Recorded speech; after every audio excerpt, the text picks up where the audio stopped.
Itu ternyata uang ini adalah energi yang memadat, jadilah uang. Energi apa yang memadat pada akhirnya menjadi uang? Energi uang dia terbentuk dari cinta, ketulusan, rasa syukur, rasa tenang, rasa damai. Itulah frekuensi uang. Ketika kamu bersyukur, pasti aku tambahkan. That is the key. Pasti itu ya. Pasti. Ketika kamu bersyukur, maka pasti ku tambahkan. Karena syukur. Aku tambahkan. Aku sudah kerja keras nih, aku sudah melakukan ini itu nih, aku sudah berikhtiar, tapi kok yo gini-gini aja. Ya. Apakah hal-hal semacam itu yang bisa menghambat untuk kita di kemudian hari? Cara berpikir itu sangat mempengaruhi hasil. Mindset sangat mempengaruhi hasil. Kita selamat pagi. Pagi, Mas Selamat Rozi. dari Minggu buat Iya. teman-teman semua Ngaji Roso juga. Kita kembali lagi di pagi hari ini menemani teman-teman Ngaji Roso. Ya. Oke teh, kita langsung aja bicara terkait uang teh. Nah, uang itu kan sebenarnya datang ke orang yang siap kehilangan, bener nggak? Tapi kenapa keterkaitan berlebih, keterikatan berlebih bikin uang menjauh? Oke, uang. Kita harus tahu dulu nih, Mas Rozi, esensi tentang uang. How about money? Iya, uang itu dia bukan hanya sekedar materi kertas, bukan. Uang itu adalah energi yang memadat. Oke. Jadi teman-teman mulai belajar mengenali lebih dalam nih tentang uang. Tentang uang. Bahwa uang itu tidak aja sekedar materi kertas yang kayak gitu. Ternyata uang ini adalah energi yang memadat, jadilah uang. Pertanyaannya, energi apa? Energi apa ini? Nah, ini yang perlu kita semua tahu kan, Betul, ya? harus agar pada akhirnya si uang ini akan selalu familiar sama kita. Energi apa yang memadat pada akhirnya menjadi uang? Energi uang dia terbentuk dari cinta, ketulusan, rasa syukur, rasa tenang, rasa damai. Itulah frekuensi uang. Oke. Jadi uang dia terbentuk dari energi yang memadat yang berasal dari kegembiraan, rasa syukur, rasa tenang, rasa damai. Oke. Jadi ketika tubuhmu menggetarkan ketenangan, kedamaian, kebahagiaan, dan rasa bersyukur, itulah pembentuk uang. Oke. Itulah alasan kenapa uang datang dalam kehidupan kamu, karena frekuensinya beda. Uang akan sulit masuk kepada seseorang yang getaran tubuhnya atau vibrasinya itu vibrasi ketakutan, Oke. vibrasi kecemasan, vibrasi kekurangan. Kenapa? Karena frekuensinya beda. Berarti semua atau apapun itu sebenarnya ada energi atau Getarannya getaran itu tadi, berarti apapun itu harus positif ya? tidak hanya positif. Jadi positif itu di level judul packaging luar. Tidak hanya positif, tapi yang lebih dalam dari itu, kalau kita mau kupas lebih dalam, itu ada di frekuensi ketenangan, kedamaian, dan rasa syukur. Jadi di dalam satu kitab suci, terutama kitab suci kita gitu Al-Quran, itu ada satu surat Ibrahim, itu mengungkapkan ketika kamu bersyukur, pasti aku tambahkan. That is the key. Pasti itu ya? Pasti. Ketika kamu bersyukur, maka pasti ku tambahkan. Karena syukur. Aku tambahkan. Karena syukur itu berarti kan sebuah getaran energi tadi. Getaran itu ya? energi. Jadi sebetulnya syukur, rasa terima kasih itu apa sih sebetulnya? Dia adalah satu ekspresi, satu ungkapan di mana kita mengalami sebuah rasa penuh sukacita, penuh rasa thankful gitu, penuh rasa syukur yang sangat besar, rasa terima kasih. Ketika rasa terima kasih itu tersampaikan dalam tubuh seseorang, semesta merekam dan membacanya, ini getaran cukup. Oke. Getaran cukup, getaran sudah memilikinya. Nah, getaran itulah yang membuat uang datang. Oke. Getaran syukur, cukup, getaran sudah memiliki getaran kelimpahan. Oke. Nah, teman-teman semua, pelan-pelan kita mulai pelajari polanya yuk, biar seru hidup belajar kita gitu. bareng-bareng, biar tahu apa sih uang Iya, itu. gimana uang bisa datang lagi Iya, gitu karena kan? selama ini yang saya dengarkan dari kiri dan kanan itu pasti keluarnya, aku nggak punya uang, aku jauh dari uang, Betul. aku susah dalam keuanganku dan lain sebagainya. Itu Betul. makanan kita sehari-hari yang masuk dalam telinga kita. Iya, betul sekali. Nanti kita jawab itu gimana solusinya. Balik lagi ke pertanyaan tadi, Teh Feby, kenapa ya kalau kita apa tadi melekat, menggenggam, terus merasa ketakutan akan uang itu susah datang. Nah, teman-teman semua pelan-pelan untuk bisa memahami bahwa realita hidup kita itu terbangun dari latar belakang getaran vibrasi Oke. di dalam. Dia halus sekali, getaran itu halus sekali.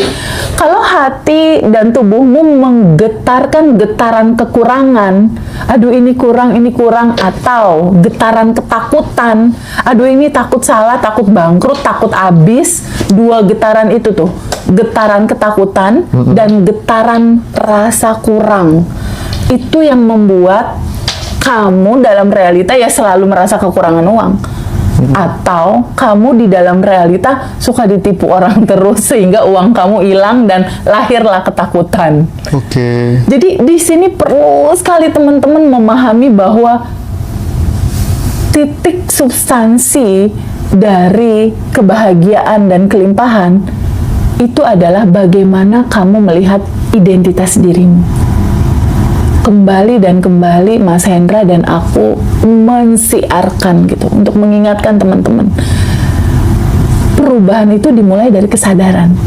Dari sebuah kesadaran, dari sebuah ruang kesadaran, dari kesadaran kamu membuka hatimu, membuka cara berpikirmu.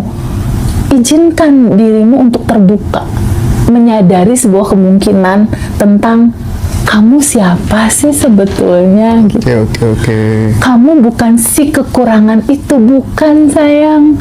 Kamu bukan ketakutan itu, bukan. Izinkan kamu terbuka untuk mulai aware tentang siapakah dirimu. Karena dasar kesadaran inilah yang pasti merubah realitamu. Dasar kesadaran yang paling dalam, bukan di titik berpikir positif, berpikir negatif, bukan, itu masih di permukaan. Tapi ada yang lebih halus lagi di dalam, tentang latar belakang kamu melihat siapakah dirimu. Ada beberapa orang yang melihat diri dia itu, aduh aku mah nggak layak.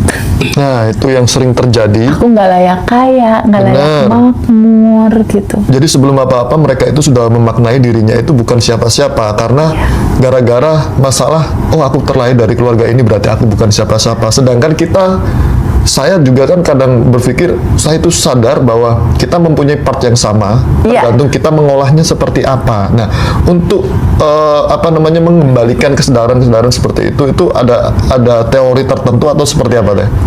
Boleh ambil dari kisah nyata aku nggak? Monggo. Boleh ya? Silakan. Sejak kecil aku terlahir, mama papa waktu aku TK tuh bercerai. Oke. Ada luka di situ ya, ada kekecewaan di sana. Dari kecil bisa dikatakan hidupku nggak berkecukupan, nggak. Mama di mana, papa di mana, aku sempat nggak tinggal sama mama, nggak tinggal sama papa.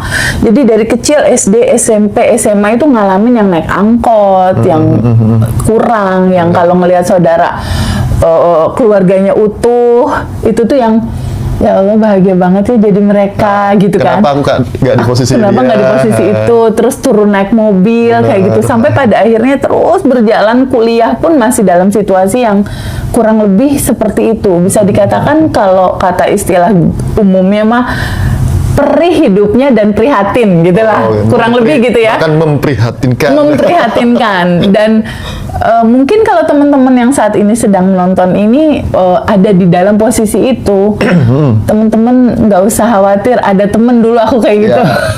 Teman-teman bisa nyimak nih sepenggal kisah dari TFB. Dulu aku seperti itu. Pada saat kecil, yang lain main, yang lain turun naik mobil, aku harus misalnya cuci piring, harus marut, harus iniin sayur. Jadi kalau yang lain main, aku tuh yang ya Allah itu bisa main, aku masih harus kayak gini dulu gitu. Jadi ada rasa-rasa enaknya jadi dia gitu. Suatu saat kuliah punya duit sedikit gitu ya, aku mulai berbagi. Oke. Karena aku pernah rasanya jadi yang nerima uang. Bener. Ketika dikasih uang 1.000, 2.000 tuh rasanya bahagia, ibaratnya gitu. Banget. Nah, di titik aku mulai ada uang, aku mulai, aku pernah ada di titik itu, mereka. aku mau melakukan sharing kebahagiaan karena aku tahu rasanya dikasih itu kayak apa gitu. Nah, perubahannya ada di mana? Dari yang aku seperti itu dulu sampai jadi di titik sekarang uang udah nggak perlu dicari, dia datang sendiri.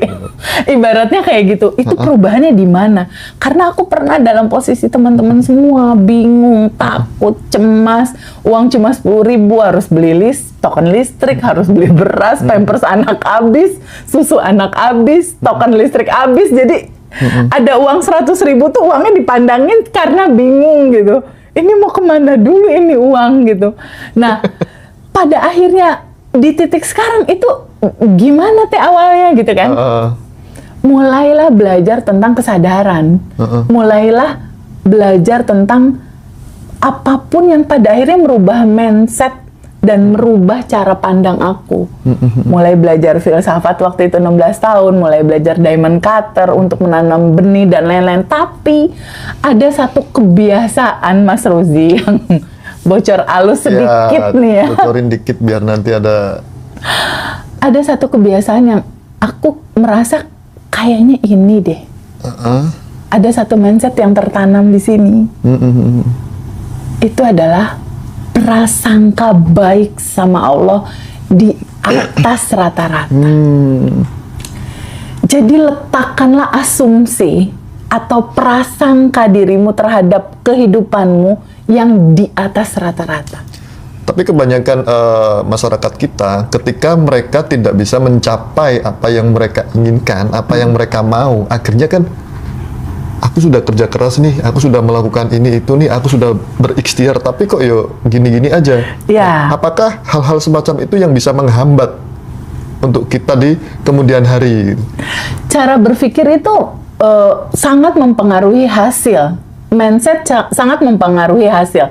Seperti yang tadi aku bilang, aku punya satu pemahaman prasangka baik pada Allah di atas rata-rata. Tapi kelimpahan yang aku rasakan di titik ini nggak cukup di situ. Ada satu action, ada satu aksi, ada satu habit yang mungkin itu nggak dilakukan sama banyak orang. Ada satu kegiatan-kegiatan yang mungkin itu nggak dilakukan sama orang. Jadi aku punya kebiasaan dulu sampai sekarang juga masih continue aku lakukan juga.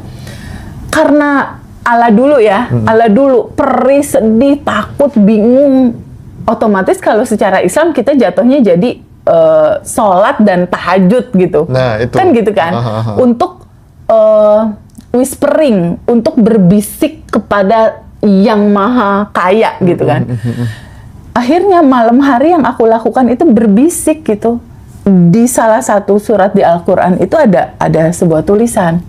Ya Allah yang maha baik, angkatlah derajatku, sayangilah aku, mudahkanlah urusanku dalam kehidupan di dunia ini. Itu aku baca ala dulu aku ya. Saat itu ini kita lagi cerita awal-awal. Lalu setelah itu aku kayak dikasih sebuah intuisi sama Allah saat itu ya, melalui getaran hati, getaran aliran semesta tanpa batas, untuk pada akhirnya sepertinya nggak cukup cuma berdoa gitu. Ada satu kebiasaan yang aku lakukan sedari dulu, yaitu ask to universe, bertanya kepada semesta di momen hening. Ya tahajud itu kalau ala aku, atau setelah sholat subuh. ask to universe itu caranya gini. Ya Allah yang maha baik, ini uang aku tinggal 10.000. Oke. Ini bisa diikutin sama temen-temen ya. Jadi aku selalu bertanya ke dalam, aku jarang curhat keluar. Aku jarang banget mau ada masalah apapun yang terjadi sama aku. Sepertinya temen aku jarang ngedenger Feby curhat, jarang. Sama mama sekalipun enggak pernah bisa keluar dari mulut. Oke. Sama papa sekalipun enggak keluar dari mulut. Begitupun kadang-kala sama pasangan, enggak. Aku curhatnya lebih baik ngegelar sejadah, nyusruk sujud, dan bicara di situ. Ketika kamu berbisik ke bumi dalam sujud, dia akan sampai ke langit. Suaranya. Oh gitu. Bisikan lembut itu. Nah yang aku lakukan tuh gitu. Nih uang tinggal 10.000, bayaran banyak nih. Ya Allah yang maha baik, ask to universe. Gimana ya caranya? Kita meminta kepada semesta. Iya. Energi Gimana yang tanpa caranya batas ya ini. uang masuk dalam kehidupan aku 5 juta aja ya Allah, aku bilang gitu ya. Ini bayarannya udah berentet kan? Nih pertanyaan ke semesta ke dalam tuh ya. Aku gini, tolong kasih tahu aku ya Allah. Gimana caranya uang 5 juta masuk? Udah lepasin. Gitu aja. Itu kuncinya, iya. Karena ketika mulut kamu bicara dengan bisikan yang lembut ke dalam, getaran itu naik ke atas, hukum semestanya, semua pertanyaan wajib terjawab. Oke, keren. Jadi Itu teman-teman, kuncinya. Kamu buat pertanyaan ke dalam, kan keluar nih dari mulut. Nah, semua apa yang keluar dari mulut kamu sebetulnya itu adalah sebuah getaran. Apalagi kamu menyampaikannya dengan lembut tapi vibrasinya kenceng. Lembut kenceng tuh maksudnya gini, nggak, ya Allah ini gimana sih uang masuk 5 juta? Itu nggak akan nyampe ke sana. Karena suaranya kenceng tapi getarannya nggak sampai ke atas. Getaran rendah kalau kayak gitu. frekuensinya terlalu low. Low, Ya. karena ada pemaksaan di situ. Tapi kalau suaranya gini, ya Allah yang maha baik, semesta yang baik, tolong kasih tahu aku ya, gimana caranya ya uang 5 juta masuk. Oke. Aku pengen bahagiain Mbak ngasih gaji. Berarti dengan cara-cara yang lembut, yang halus, lembut. penuh cinta ya gitu ya. Tapi vibrasinya zoom Oke. naik ke atas. Oke, Teh.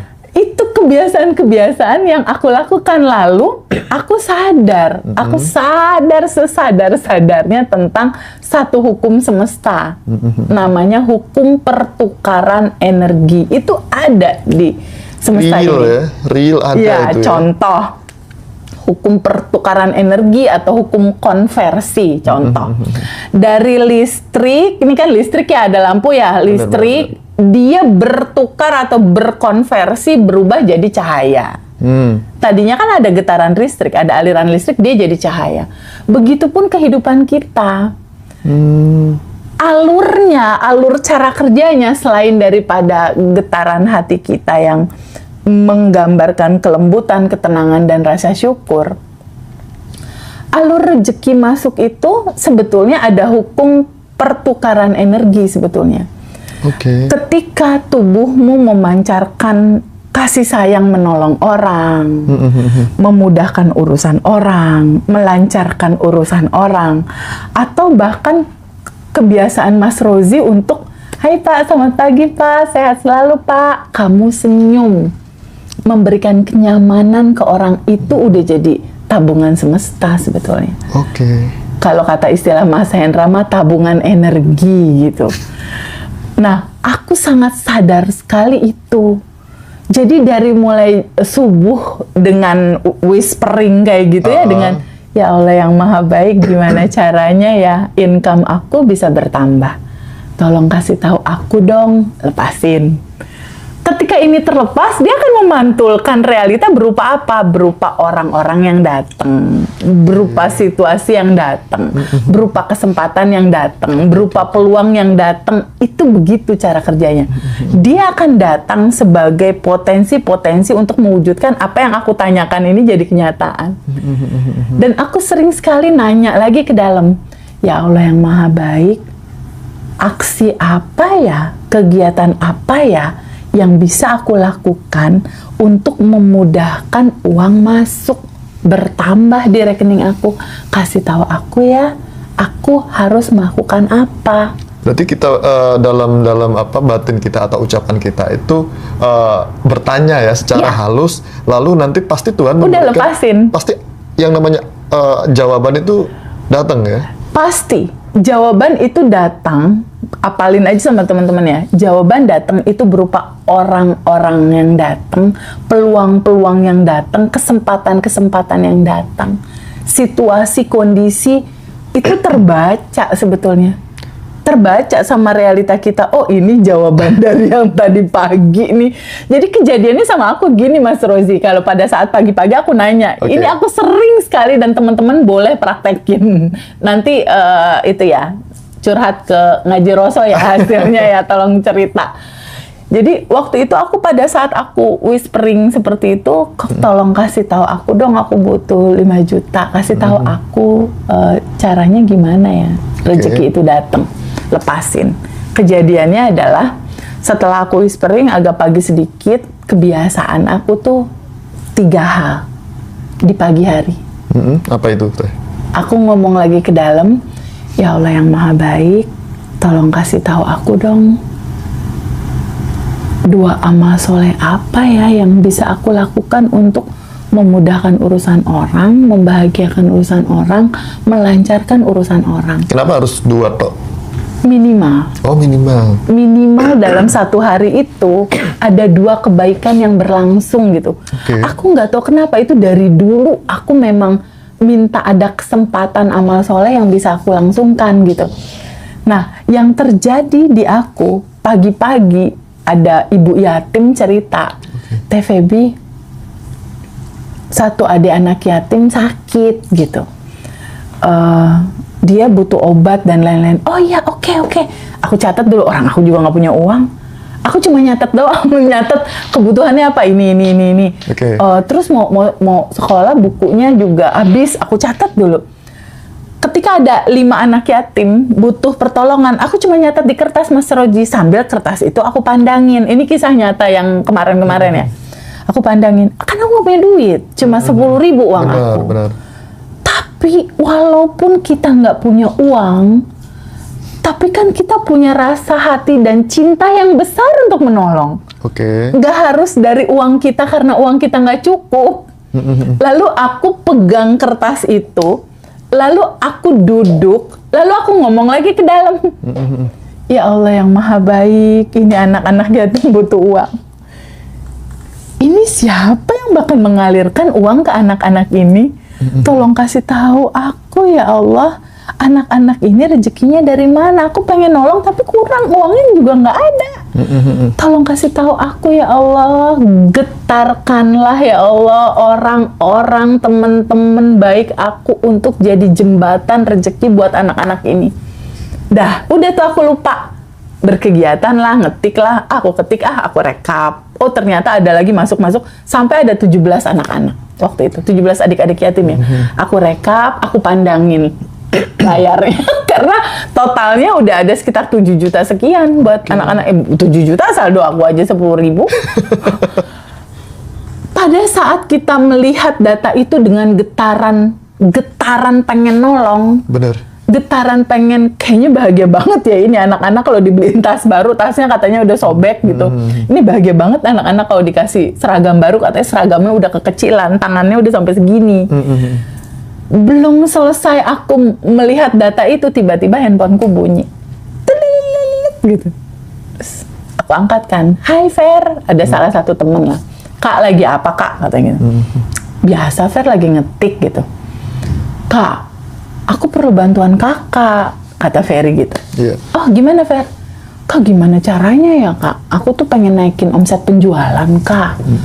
Kasih saran dong Kak, biasanya tahapan-tahapannya tuh baiknya gimana ya? Kemarin sih kakak udah kasih tahu aku sih gini-gini."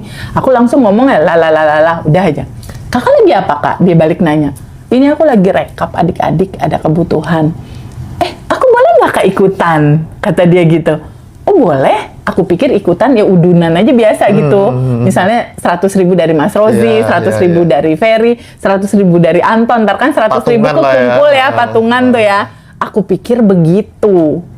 Lalu dia bilang, Kak, rekening adik yatim yang seperti biasa ya Kak? Oh iya, itu memang khusus rekening adik yatim. Oh ya udah, oke ya Kak. Transfer sepertinya dia ke situ. Setelah sekitar 10 menit lah dia bilang, Kak, tolong cek saldo. Pas aku ngecek saldo adik-adik yatim itu, Masya Allah, angka itu ditutup sama satu orang. Langsung terjawab ya. Itu selesai itu PR si adik-adik yatim. Di situ aku bilang, ya Allah, terima kasih banyak. Kesimpulan dari cerita ini adalah, teman-teman, ketika ingin mengalirkan cinta, kebaikan, rasa syukur kepada orang yang membutuhkan, itu nggak harus pakai duit. Nggak harus pakai duit dan nggak harus dari kamu semua gitu istilahnya. Cukup dengan hati yang luas, yang besar sekali untuk menolong sesama. Nanti semesta akan berkonspirasi mewujudkan itu jadi kenyataan. Oke. Dasarnya tadi cinta tadi. Betul, dasarnya cinta. Nah, Mas Rozi, nyambung ke yang tadi pertanyaan di awal. Sepertinya kebiasaan-kebiasaan itu tuh yang menjadi buah di sekarang. Karena itu kan udah lama banget itu aku lakukan dari sejak kuliah ya. Kuliah kerja itu udah lama banget jadi habit gitu. Dan pada akhirnya yang membuat yang aku rasakan ya, yang membuat perubahan terbesar, TVB kalau misalnya nggak punya uang gimana? Kalau aku nggak punya teman-teman gimana? Anggaplah nggak punya semua yang TVB punya gitu ya, tentang teman-teman yang baik-baik dan lain-lain. Caranya gimana kalau aku dalam posisi kekurangan? Nah, dulu juga aku sama dalam posisi kekurangan. Tapi ada sebuah kebiasaan yang dari dulu sampai sekarang aku lakukan. Itu pada saat baru melek mata, Mas Rozi, melek nih. Aku tuh aku tuh pas melek mata tuh udah langsung gini. Ya Allah, makasih atas nafas. Terus aku gesek-gesekin kaki aku ke kasur gitu. Ya Allah, kasur empuk banget. Jadi di pagi hari sebelum melakukan apapun, kalau kamu mau merubah hidup kamu, kalau kamu mau merubah nasibmu, kalau kamu mau merubah realita hidupmu yang kekurangan, mulailah di pagi hari dengan rasa syukur yang dalam. Kira-kira ada clue nggak Teh? Pagi hari itu jam berapa gitu? Mungkin teman-teman kan penasaran. Pagi hari itu jam berapa Teh? Umumnya pagi lah. Kalau pagi ala aku tentunya sholat subuh. Subuh ya? Iya, 4:30. Tapi teman-teman yang lain kan juga mungkin punya cara yang berbeda kan. Bisa jadi jam 7 mungkin kalau teman-teman yang lain. Pokoknya intinya pada saat pertama kali kamu melek mata, Itu ya? nggak usah inget utang, nggak usah inget yang lain-lain, nggak usah inget cicilan, nggak usah inget dulu masalah, nggak usah. Nggak usah inget BRI. Nggak usah inget tagihan, nggak usah. Buat satu, kan ini kan tahun baru ya Mas Rozi ya? New Year ya, 2026 tahun baru. Coba sama Mas Rozi, sama teman-teman, punya mindset baru, asumsi baru, cara pandang baru, bahwa ketika aku bangun tidur, anggap itu semuanya dari nol baru. Berarti kita gampang caranya itu. Inget-inget aja tukang pom bensin. Iya, inget-inget Pertamina. Inget Pertamina. Mulai dari nol ya Mas, gitu. Jadi pada saat bangun di pagi hari, counting blessing, menghitung berkat, bersyukur, itu adalah cara yang paling seru di pagi hari. Jadi mulai awal kesadaran kamu muncul, awali dengan sebuah kesadaran, ini hari baru. Ini blessing dari Tuhan, dari Allah. Aku masih dikasih nafas. Jadi pada saat melek mata, coba auto ditaruh di kepala itu. Makasih ya Allah atas nafas. Terima kasih. Keren. Pagi-pagi udah di setup gitu. Oke Teh. ini kan kita banyak nih orang yang suka merasa loss atau apapun terkait hal apapun ya. Nah, dari TVB nih, gimana TVB cara memaknai kehilangan, ya kan, dalam manifestasi. Nah, manifestasi kan banyak bentuknya. Oke. Nah, cara memaknai TVB itu seperti apa kira-kira? Ya, kehilangan itu macam-macam kan ya. Betul. Ada kehilangan uang, Kehilangan kesempatan, kehilangan kesempatan, kehilangan orang yang kita cintai. apalagi itu aku ngalamin 1 September Sakitnya tuh di lalu sini. banget. Jadi namanya kehilangan. Iya. Ya. Gimana aku memahami di titik aku yang sekarang? Pahami sama teman-teman semua ya. Oke. Hidup ini ada sebuah hukum keseimbangan. Balance. Ada hukum keseimbangan. Ada yang datang, ada yang pergi. Benar. Ada momen kita punya, ada momen nggak punya. Ada momen kita berlimpah, ada momen juga hal yang lainnya. Benar. Jadi kalau aku memahami ketika aku punya uang, lalu aku loss misalnya, atau ditipu, atau uang itu hilang gitu. Aku memahami ya, pertama ada hukum keseimbangan itu. Kesadaranku melihat ini ada hukum keseimbangan. Kedua, aku introspeksi. Oke. Kalau seandainya itu kehilangan ya, entah kehilangan uang atau kehilangan temen. Kalau kehilangan temen kan temen nggak mungkin tiba-tiba hilang. Pasti kan ada clue-nya apa gitu. Benar. Di titik ada kehilangan itu yang aku lihat pertama adalah ini ada hukum keseimbangan. Jadi aku nggak terlalu sedih banget gitu. Marahnya marah banget. Pertama ada hukum keseimbangan. Kedua, aku introspeksi dari situ. Kehilangan ini, semua peristiwa ini kan membawa pesan. Benar. Ketika ini kehilangan, ini ada pesan apa yang aku ambil hikmahnya dari kejadian ini gitu. Kalau ada sesuatu, ya kalau aku perlu perbaiki, aku perbaiki. Kalau sesuatu itu perlu aku minta maaf, ya aku pasti minta maaf gitu. Oke. Jadi ada hukum keseimbangan, ada hukum introspeksi buat aku. Nah, sisi introspeksi buat akunya itu aku lebih ke rilis, Mas. Jadi pada saat ada kehilangan, kan tentunya sakit, sedih, khawatir, kecewa misal. Campur semua ya. Campur pasti, semua. datang semua itu. Ketika rasa itu men-trigger aku, ada kehilangan, aku ke-trigger, aku duduk sama rasa itu, Mas. Aku duduk sama rasa itu, sadari, terima, lepaskan. Sadari, terima, lepaskan. Ya. Oke. Jadi aku sadar nih, aku kesel. Lalu, oke, rasa kesel ini aku terima. Aku duduk sama rasa itu. Aku rasakan penuh, aku sadari penuh. Aku terima rasa itu apa adanya. Meluangkan waktu beberapa menit untuk mengalami rasa itu atau menyambut dan menerima rasa itu dan izinkan aku merasakannya. Aku duduk sama rasa itu, menyelam lebih dalam sama rasa itu, diving in, masuk sama rasa itu. Itulah momen dimana proses itu buat aku menjadi indah gitu. Walaupun nangis ngerjainnya. Ya pastilah manusiawi ya kalau nangis. Walaupun nangis, tapi air mata yang plung keluar tuh Lega. apa ya, kerasa di sini itu nikmat gitu ngelewati prosesnya. Oke. Nah, yang ketiga, pahami sama teman-teman semua, sama Mas Rozi, aku juga. Kemelekatan itu adalah penderitaan. Kemelekatan adalah sebuah penderitaan. Yes. Ketika kamu melekat banget sama uang kamu hilang, kamu menderita. Terlalu melekat itu menderita. Melekat ke anak, melekat ke uang, melekat ke mobil, melekat ke rumah, melekat ke suamimu, melekat ke istrimu, melekat ke pasanganmu. Kemelekatan itu penderitaan. Oh sama berarti ya, kan sudah diajarkan dalam keyakinan kita jangan terlalu mencintai yang melebihi bahkan dirimu sendiri atau Iya, Tuhanmu gitu ya. Betul. Yang nggak akan pernah ninggalin kita tuh cuma napas kita, Mas. Bener. Jadi di titik aku yang sekarang, kemelekatan itu harus dirilis. Tentang apapun. Uang, rumah, mobil, anak, suami sekalipun.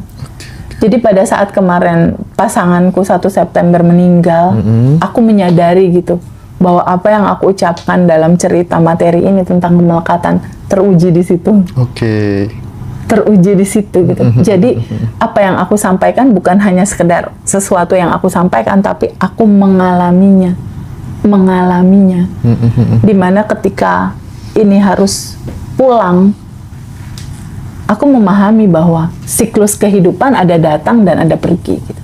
Iya. Tapi secara jiwa tidak ada yang lahir, tidak ada yang pulang. Benar. Dia selalu ada. Dan itu yang aku rasakan. Aku nggak kehilangan suamiku kok. Dia selalu ada. Dan selalu bisa aku rasakan dimanapun aku berada. Keren.